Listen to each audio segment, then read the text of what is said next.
The Greatest in the Kingdom. And it's taken from Matthew, the 18th chapter, verses 1 through 9. There are two outlines in today's lesson. The first outline is the measure of greatness. That is chapter 18, verses 1 through 5. And the second outline is the warning of sin, and that is verses 6 through 9. Okay, let us go back to the beginning of our lesson here. This lesson is taken from the book of Matthew. Now, Matthew is the author of this book, and his gospel is primarily to the Jews to explain that Jesus is the Messiah, that is the King of the Jews. And he was a despised Jewish tax collector. He also became one of the 12 disciples of Jesus. Now, in the first set of scriptures here is talking about the measure of greatness. And in this chapter 18 here, the first verse, it says, "At the same time came the disciples unto Jesus, saying, Who is the greatest in the kingdom of heaven?" Now, just before the disciples came to Jesus, they were arguing about who would be the greatest in the kingdom of heaven. Now, one thing to note here is that they were worried about positions of status. They had no idea what the kingdom of heaven is about and what does it mean to be the greatest in the kingdom of heaven. Now, these disciples are comparing what it is to be the greatest in the kingdom of heaven to what it means in society to be greatest in the kingdom of men. Now, Jesus is going to turn that their perception of greatness upside down, because what it means then and even today to be greatest in the kingdom of men is totally different from what it is to be greatest in the kingdom of heaven. Now, this is chapter 18 of Matthew, and in chapter 17, Jesus was talking about his death, and the disciples was puzzled. What are you talking about dying? We expect you to set up your earthly kingdom. We expect you to set up a kingdom on earth. They had no idea. They was thinking, oh, he's going to set up his kingdom on earth, and we want to know who is going to be the greatest, who's going to be, as they say, the top dog. Who's going to be the top dog? Who's going to hold the position of status and power? That's what we talk about when we talking about the kingdom of men. Okay, in the kingdom of men, power and prestige is what it means to be great in the kingdom of men in our society today. But in the kingdom of heaven, power and status has no priority there, okay? As it relates to greatness, that is. As it relates to greatness, no, okay? And that's what they were applying societal standards of greatness with what of status in the kingdom of heaven. So they had no idea what it means to be great in the kingdom of heaven. Okay, they had no idea. So this here is a lesson on humility.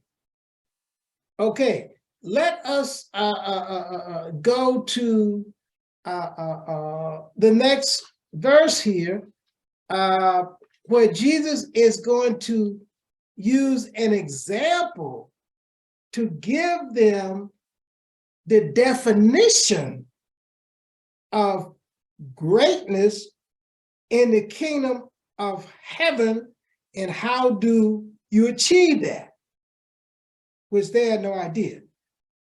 Okay, so he's going to use an example to explain what it means to be great in the kingdom of heaven, not great in the kingdom of men.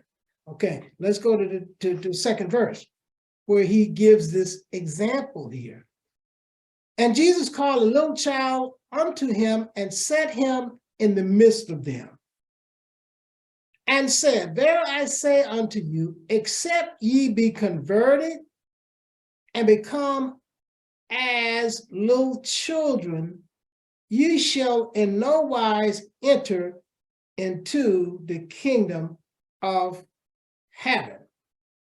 Okay, so as I said, they was thinking about positions of status, not positions of service. Okay, and what Jesus is going to explain to them, greatness in the kingdom of heaven is about taking on the role of being a servant, being a lowly servant, a position of humility leads to greatness in the kingdom of heaven, okay? Now, verse 4, we come to verse 4. Verse 4 is our key verse here. And it says, whosoever therefore shall humble himself as this little child, the same is greatest in the kingdom of heaven. Okay, so Jesus is saying you have to have childlike faith. That is humility and a sincere heart. If you don't have childlike faith, that is sincerity, okay, and humility, okay, you will not be great in the kingdom of heaven.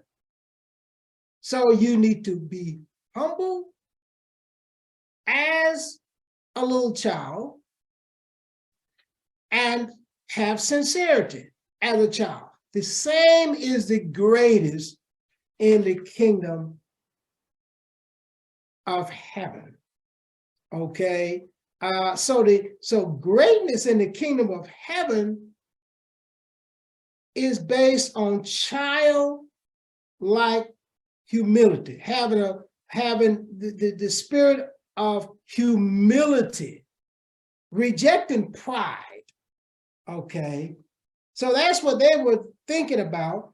They were thinking about power and prestige as the greatest. No, Jesus turning this concept, their concept of greatness, upside down. It's the other way around.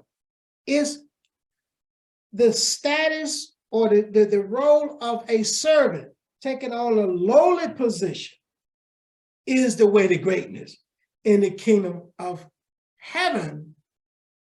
Whereas we know in the kingdom of men, in society, even today, the role of greatness is based on power and prestige, but not so in the kingdom of heaven. Okay, let's look at 5. And it says, and whoso shall receive one such little child in my name receiveth me. So you need to have a childlike spirit. That's what leads to greatness in the kingdom of heaven. Okay, let's go to our second outline, and it issues a warning. It says warning of sin. That's Matthew chapter 18, verses 6 through 9. Okay, and this is regarding little ones. It says, whosoever shall offend one of these little ones which believeth in me. Okay, that's part A of 6. Let's stop that there. Jesus is giving a strong warning about offending one of these little ones. Now, these little ones is not talking about an actual child. It's talking about believers who are immature. Okay, it's talking about believers that are immature. Okay, that's what it's talking about. That believers that are in a powerless position. So it's not really talking about little people or children. Okay, so but whosoever shall offend one of these little ones, that is one of the that believe in me, one of these believers that are not that are striving but are not yet spiritually mature. If you offend one of these, and here's the warning in 6b, it were better for him that a millstone were hanged about his neck and that he were drowned in the depth of the sea.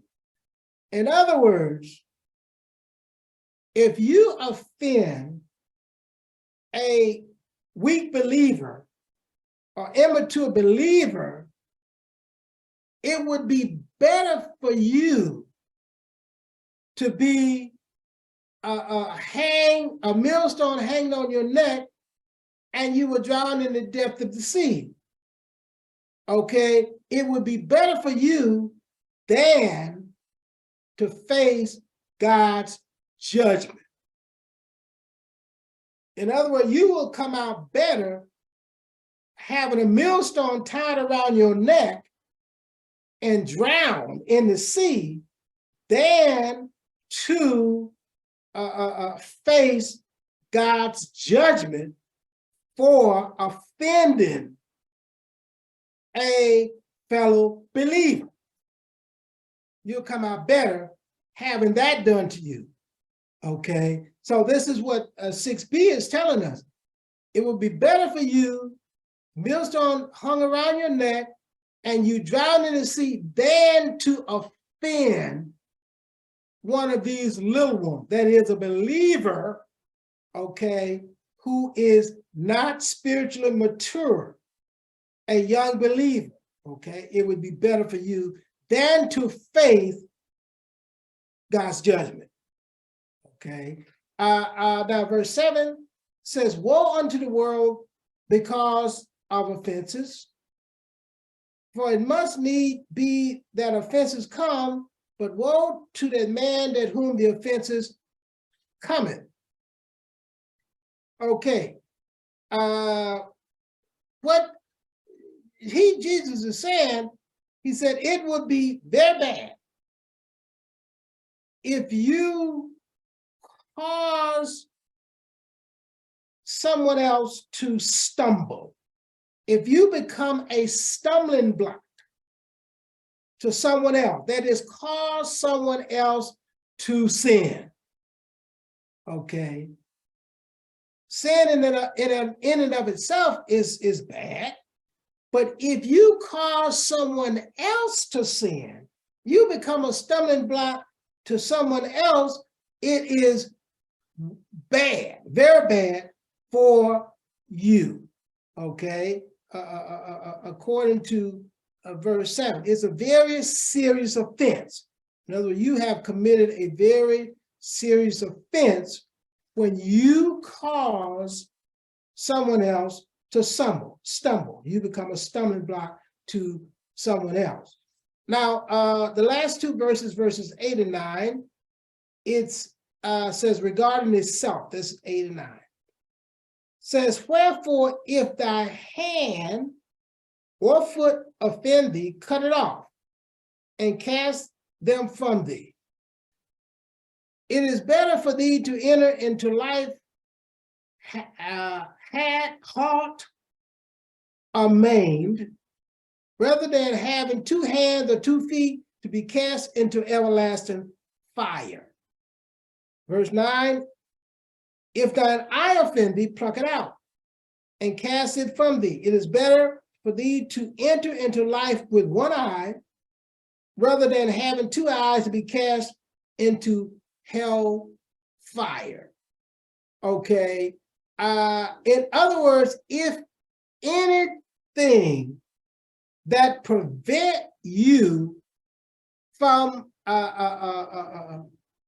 reflecting this childlike image of love and concern for others, if anything gets in your way, it must be stopped. Anything, it must be stopped. Okay, you need to, as verse 8 and 9 said, you need to perform spiritual surgery. Basically, cut it off, stop it. Perform spiritual surgery. If anything, doesn't matter what it is. I mean, using these drastic examples, and I mean, nobody ordinarily would think about cutting off their feet, cutting off their hand. But the bottom line is, whatever it is that is standing in your way, okay, causing you not to display this childlike faith, this childlike image of faith and love and concern towards your fellow man, towards your brethren. If anything hinders you, perform spiritual surgery and get rid of it. Okay. So that's what the lesson is about. It's about a lesson in humility. And what does it mean, okay, to be greatest in the kingdom of heaven? And what it means is having childlike faith, having a concern for the position of service, not a position of status. The disciples was arguing from a position of status. Who is going to be top dog? Who is going to be the greatest in the kingdom of heaven? Okay. So what Jesus is saying, whoever is going to be the greatest must take on the role of a servant, a role of a lowly position, the spirit of humility, not the spirit of pride, not the spirit of pride and prestige. That is what it means to be great in the kingdom of men, in society. But what it means to be great in the kingdom of heaven is totally opposite. So they had a mistaken impression of what it means to be great in the kingdom of heaven. And Jesus, through this example, turned their understanding on its head. It's just the opposite. Whoever is going to be great in the kingdom must take on the role of the spirit of humility, have childlike faith. They were acting childish. I mean, they were acting petty. That was a petty argument. Okay. And that's what they was about. So you want to display childlike faith of humility and sincerity, not childish, not engaging in petty arguments. And that's what they were engaged in. And this just before this lesson took up, they were arguing among themselves as to which would be the greatest. They were concerned about the positions of status, not positions of service. And to be great in the kingdom of heaven, you must take on the position of a servant, the servant role, humility and lowliness. And that's what it means to be great in the kingdom of heaven.